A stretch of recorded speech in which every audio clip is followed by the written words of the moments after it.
Good morning dear students. Now dear students, last time हमने the rise of nationalism in Europe chapter class 10th के basic introduction को जाना था कि हमें इस टॉपिक में क्या क्या पढ़ना है, क्या क्या संबंधित इसकी जानकारियां हैं। तो आज हम इस टॉपिक को आगे को बढ़ाते हैं और चैप्टर नंबर फर्स्ट में हम ये समझते हैं कि यूरोप की वो कौन कौन सी कंट्रीज थी जिन कंट्रीज में रिवॉल्यूशन स्टार्ट हुआ और धीरे धीरे वहां की परिस्थितियां बदली और जो राजाओं के नियम कानून थे वो सब बदलने लगे। तो सबसे पहले जो कंट्री आती है वो है फ्रेंच रिवॉल्यूशन, यानी कि फ्रांस की कंट्री। फ्रांस की कंट्री के बारे में मेरे ख्याल से उन सभी बच्चों को नॉलेज होगा जिन लोगों ने क्लास 9th में द फ्रेंच रिवॉल्यूशन चैप्टर को पढ़ा होगा। फ्रेंच रिवॉल्यूशन में लुइस 16 की कहानी, या आप कह सकते हैं नेपोलियन का आना, या उस वक्त फ्रांस के जो आम आदमी जनता थी उस वक्त उनके साथ जो घटनाएं घटी, जो इवेंट हुए, उन सभी चीजों के दौरान जो परिस्थितियां उनकी बदली, उन सबका अदर कंट्रीज पे क्या इफेक्ट पड़ा, वो ज्यादा जरूरी है इस चैप्टर में जानना। तो डियर स्टूडेंट, सबसे पहले हम फ्रेंच रिवॉल्यूशन को क्लियर कर लेते हैं।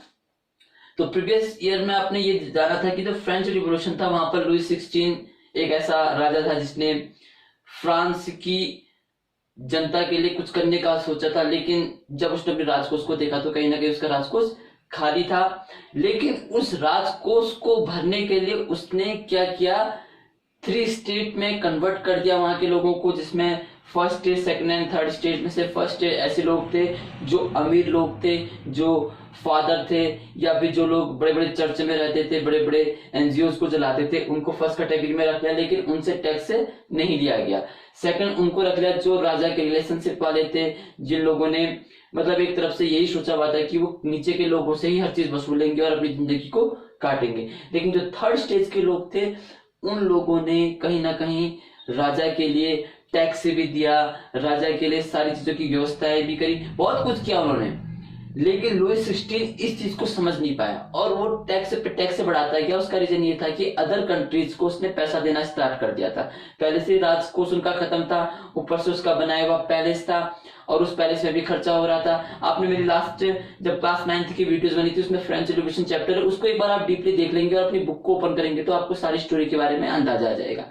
तो कैसे मतलब उन्होंने फ्रांस को आजादी दिलाई और उसके बाद नेपोलियन की एंट्री हुई। तो हम छोटी सी एक जानकारी ले लेते हैं कि जब देश आजाद हो गया फ्रांस का तो उसका अदर कंट्रीज पे कैसे इफेक्ट पड़ा। तो डियर स्टूडेंट्स, सबसे पहले फ्रीडम। जब कभी किसी कंट्री को आजादी मिल जाती है, राजा से मुक्ति मिल जाती है, तो वो लोग बिखर जाते हैं। अब उनके पास ये औपचारिकता नहीं रहती कि कौन एडमिनिस्ट्रेटिव वर्क को देखेगा या कौन देश की जनता को संभालेगा। कोई ना कोई एक लीडर बन के आएगा जो देश को संभालेगा। तो सबसे बड़ी चुनौती थी कि कैसे फ्रीडम के बाद वो अपनी एक कैटेगराइज बनाए, कैसे वो लोगों को समझाएं कि अब आपका देश आजाद हो चुका है, अब आप लोगों को ही डेवलपमेंट करना है। तो सबसे पहले उन्होंने क्या किया, न्यू फ्रेंच फ्लैग, उन्होंने एक अपना फ्लैग बनाया। जैसे इंडिया का अपना एक फ्लैग था भारत, अभी हम बाद में नेशनलिज्म इन इंडिया पढ़ेंगे, तो ऐसे सेम कंडीशन फ्रांस का भी एक फ्लैग बना। फ्लैग का मतलब ही यही था कि जो सिटीजन है उनके अंदर एक देश के प्रति प्रेम जगाना, देश के प्रति एक ऐसी जिज्ञासा जगाना जिससे वो लोग देश के लिए कुछ भी करने को तैयार हो जाए। तो उन्होंने एक फ्लैग बनाया और मे भी आप लोग जरूर वर्ल्ड मैप ऑन करेंगे तो उसमें फ्रांस का फ्लैग देखना बहुत अच्छा है, ट्री कलर में सेम जैसे इंडिया का ये, पर कौन सा कलर है ये आप पे निर्भर करता है। सेकेंड चीज है न्यू थॉट्स, नए विचार, लोगों को मोटिवेट कैसे करें। अब आपने फ्लैग तो बना दिया, देश के अंदर उनके एक देश प्रति एक भावना, राष्ट्र के प्रति एक भावना जगा दिया आपने, लेकिन नए थॉट्स, नए विचार कहां से लाए। तो उन्हीं लीडरों में से कुछ लोगों ने एक नए थॉट्स बनाए कि जो गरीब लोग हैं उन लोगों को किस तरीके से सपोर्ट करना है, जो जिस चीज में ज्यादा अच्छा है, कंफर्टेबल फील करता है, वो उसी काम को करे ताकि देश की आय और आर्थिक स्थिति बदल सके।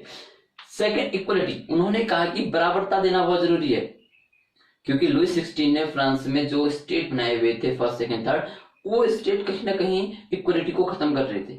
तो उस इक्वलिटी को बराबर लाने के लिए कहीं ना कहीं उन्होंने एक ऐसा एक नया नियम बनाया जिसमें सभी लोग क्या होंगे, समानता के अधिकार के आगे चलेंगे, सब लोग समान तरीके से काम करेंगे।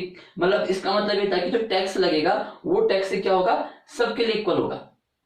अगर एक नीचे का व्यक्ति काम कर रहा है तो वो भी क्या कहते हैं, उतना ही टैक्स देगा जो एक टॉप लेवल का व्यक्ति जो बिजनेसमैन है वो दे रहा है। तो कहीं ना कहीं इक्वलिटी रखती थी।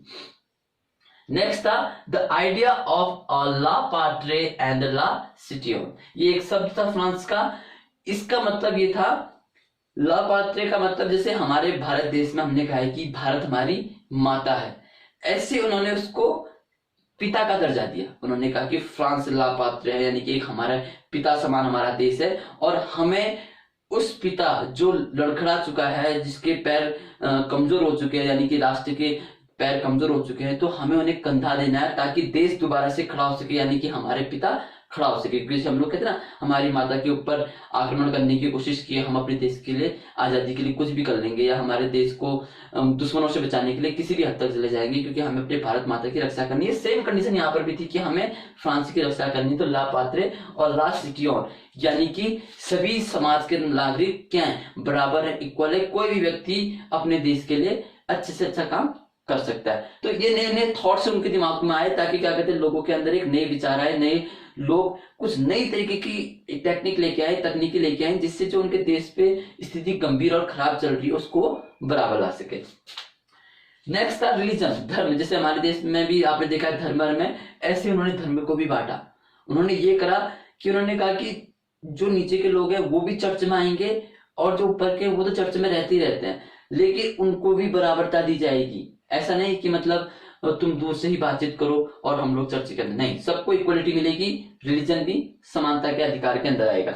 सिटीजन यानी कि जो नागरिक हैं वो भी बराबर रहेंगे। कास्ट जो हमारे देश में भी चलता है, ऐसे ही वहां भी कास्ट रिलेशन था। तो उन्होंने कहा इन सबको भी क्या करना है, इक्वल रखना है, तभी देश में सब लोग बराबर थिंकिंग के साथ चलेंगे।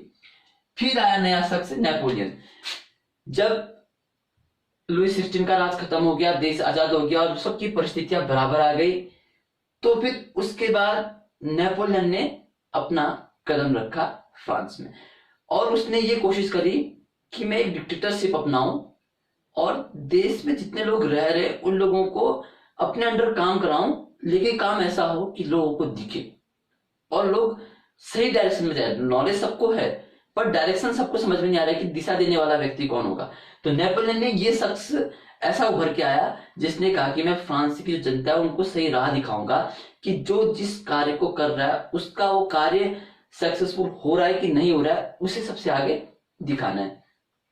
तो नेपोलियन बोनापार्ट ने कोशिश तो बहुत अच्छी करी, लेकिन उसकी गलती क्या रही कि कहीं वो ये चाहता था कि जो मेरा देश कर रहा है, अब जो अदर कंट्रीज भी लोग रिवॉल्यूशन के लिए तैयार हो चुके हैं, फ्रीडम के लिए तैयार हो चुके हैं, वो लोग भी जैसा हम चाह रहे वैसा करें। लेकिन उसकी छोटी सी गलती क्या होगी कि वो अपने कंट्रीज की जो सेना थी वो दूसरे कंट्रीज में भेजने लग गया।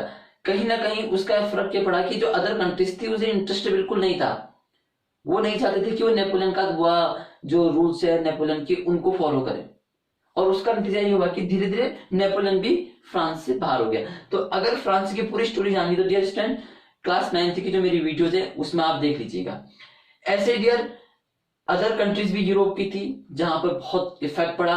तो नेक्स्ट वीडियो में हम ये समझ लेंगे, जैसे आदम ने फ्रांस को समझ लिया कि क्या हुआ फ्रांस में, ऐसे सेकंड स्टेप में हम ये समझेंगे कि यूरोप की जो अदर कंट्रीज है, जर्मनी हो गई, उन कंट्रीज के साथ क्या हुआ, या स्विट्जरलैंड की कंट्रीज हो, ये सारी कंट्रीज कहीं ना कहीं डेवलप हुई या क्या इनके साथ ऐसी प्रॉब्लम्स आई जिससे यूरोप कंट्रीज को दूसरे देश पर निर्भर रहना पड़ा। तो उन सब चीज की डिटेल्स हम नेक्स्ट वीडियो में पढ़ेंगे।